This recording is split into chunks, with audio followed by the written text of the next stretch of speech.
નમસ્તે વિદ્યાર્થી મિત્રો, આજના ઓનલાઈન ક્લાસમાં તમારું હાર્દિક સ્વાગત છે। આજે આપણે સ્પર્ધાત્મક પરીક્ષાઓ માટે ખૂબ જ ઉપયોગી એવા કેટલાક મલ્ટિપલ ચોઇસ ક્વેશ્ચન્સ એટલે કે MCQsની ચર્ચા કરીશું। આ પ્રશ્નો તમને કમ્પ્યુટર, સોફ્ટ સ્કિલ્સ અને જનરલ નોલેજમાં ખૂબ મદદરૂપ થશે। તો ચાલો શરૂ કરીએ। Question 1, MS paint extension. મિત્રો, પહેલો પ્રશ્ન કમ્પ્યુટર જ્ઞાન વિશે છે। પ્રશ્ન છે કે MS પેઇન્ટમાં નીચેનામાંથી કયું એક્સટેન્શન સપોર્ટેડ નથી? Which of the following extensions is not supported in MS paint? આપણી પાસે ઓપ્શન્સ છે .jpg, .png, .bmp અને .doc। વિચારો, જુઓ, JPG, PNG અને BMP એ ઇમેજ ફોર્મેટ છે, જ્યારે .doc એ MS વર્ડની ફાઇલ છે, એટલે સાચો જવાબ આવશે D, .doc। પેઇન્ટમાં આપણે ડોક્યુમેન્ટ ફાઇલ સેવ ના કરી શકીએ। Question 2, mindfulness. બીજો પ્રશ્ન છે સોફ્ટ સ્કિલ્સ પર। માઇન્ડફુલનેસ એટલે શું? ઘણીવાર આપણે કામ કરતી વખતે બીજું કંઈક વિચારતા હોઈએ છીએ, પણ માઇન્ડફુલનેસ એટલે ક્ષણમાં હાજર રહેવાની ક્ષમતા।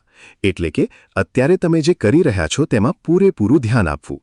એટલે અહીં સાચો જવાબ છે C। Question 3, WAN। હવે વાત કરીએ નેટવર્કિંગની। પ્રાદેશિક અથવા વૈશ્વિક ક્ષેત્રમાં ફેલાયેલા નેટવર્કને શું કહેવાય? મિત્રો, જો નાના વિસ્તારમાં હોય તો LAN કહેવાય, પણ આખા વિશ્વમાં ફેલાયેલું હોય તેને WAN, વાઇડ એરિયા નેટવર્ક કહેવામાં આવે છે।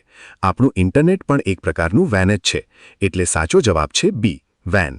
Question 4, communication. વાતચીત કરવાની કળા એટલે કે કમ્યુનિકેશન સ્કિલ્સમાં એક વાત ખાસ યાદ રાખજો, જ્યારે તમે કોઈ વ્યક્તિ સાથે વાત કરો ત્યારે તમારી નજર કેવી હોવી જોઈએ?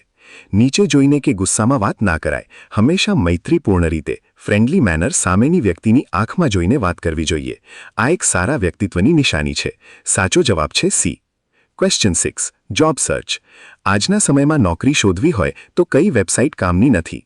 લિંક્ડઇન, નોકરી અને ઇન્ડીડ આ ત્રણેય તો ખાસ નોકરી માટે જ છે, પણ ટ્વિટર એ સોશિયલ મીડિયા પ્લેટફોર્મ છે, તે મુખ્યત્વે જોબ પોર્ટલ નથી। તેથી અહીં સાચો જવાબ આવશે C, twitter.com। Question 7, MS Excel. MS એક્સેલમાંથી આ પ્રશ્ન વારંવાર પૂછાય છે। એક અથવા વધુ વર્કશીટ્સ ભેગી થાય તો તેને શું કહેવાય? જેમ ઘણી બધી નોટબુક ભેગી થઈને થપ્પો બને, એમ એક્સેલમાં શીટ્સ ભેગી થઈને વર્કબુક બને છે, એટલે કે ઓપ્શન A સાચો છે। Question 8, industrial revolution. ઇતિહાસ અને ઉદ્યોગોની વાત કરીએ તો ઉત્પાદન પદ્ધતિમાં સૌથી મોટો ફેરફાર કોણ લાવ્યું? ચોક્કસપણે ઉદ્યોગ ક્રાંતિ, ઇન્ડસ્ટ્રીયલ રેવોલ્યુશન। તેના કારણે જ હાથથી થતું કામ મશીનો દ્વારા થવા લાગ્યું અને ઉત્પાદન વધ્યું, એટલે સાચો જવાબ છે A। Question 9, job description. જ્યારે તમે કોઈ કંપનીમાં નોકરી માટે જાઓ ત્યારે તમારી શું જવાબદારીઓ હશે તેનું લેખિત વર્ણન આપવામાં આવે છે। આને શું કહેવાય? ઘણા વિદ્યાર્થીઓ રિઝ્યુમ સાથે કન્ફ્યુઝ થાય છે, પણ સાચો જવાબ છે જોબ વર્ણન, જેને ટૂંકમાં JD પણ કહેવામાં આવે છે। જવાબ આવશે D।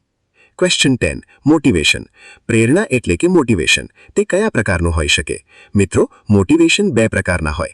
એક જે આપણી અંદરથી આવે, ઇન્ટ્રિન્સિક, અને બીજું જે બહારના ઇનામો જોઈને આવે, એક્સટ્રિન્સિક। એટલે સાચો જવાબ છે B, ઇન્ટ્રિન્સિક એન્ડ એક્સટ્રિન્સિક।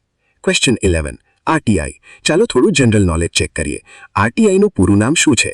આ કાયદો આપણને સરકાર પાસેથી માહિતી મેળવવાનો અધિકાર આપે છે। તેનું પૂરું નામ છે રાઇટ ટુ ઇન્ફોર્મેશન, એટલે કે option C। Question 12, smart goals. ધ્યેય નક્કી કરતી વખતે આપણે સ્માર્ટ ફોર્મ્યુલા વાપરીએ છીએ। એમાં A નો અર્થ શું થાય? સ્માર્ટમાં A એટલે અચીવેબલ, એટલે કે તમારો ગોલ એવો હોવો જોઈએ જે તમે ખરેખર મેળવી શકો, જે અશક્ય ના હોય। સાચો જવાબ છે A। Question 13, English grammar. Who. હવે અંગ્રેજી વ્યાકરણ જોઈએ। ખાલી જગ્યા પૂરો। ખાલી જગ્યા is the speaker at the function. અહીં કોઈ વ્યક્તિ વિશે પૂછવામાં આવ્યું છે। જ્યારે વ્યક્તિ વિશે પૂછવું હોય ત્યારે આપણે હુ વાપરીએ છીએ, એટલે વાક્ય બનશે હુ ઇઝ ધ સ્પીકર। જવાબ આવશે A। Question 14, pronounce. બીજો એક ગ્રામરનો પ્રશ્ન। આઈ મેડ ધીસ કેક।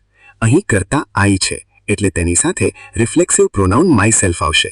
મેં આ કેક મારી જાતે બનાવી છે। સાચો જવાબ છે C, માયસેલ્ફ। Question 15, follow up. છેલ્લો પ્રશ્ન, ફોલોઅપ કોમેન્ટ એટલે શું? જ્યારે કોઈ સૂચના આપ્યા પછી તેમાં વધુ કોઈ વિગત ઉમેરવું હોય અથવા ફરીથી યાદ અપાવવું હોય ત્યારે તેને એક વધારાની સૂચના એટલે કે એક એક્સ્ટ્રા ઇન્સ્ટ્રક્શન તરીકે ઓળખવામાં આવે છે, એટલે જવાબ આવશે B। તો મિત્રો, આ હતા આજના ખૂબ જ મહત્વના પ્રશ્નો। આશા છે કે તમને આ બધું બરાબર સમજાઈ ગયું હશે। જો તમને કોઈ પણ પ્રશ્ન હોય તો તમે ચોક્કસ પૂછી શકો છો। તૈયારી ચાલુ રાખજો। All the best. આભાર।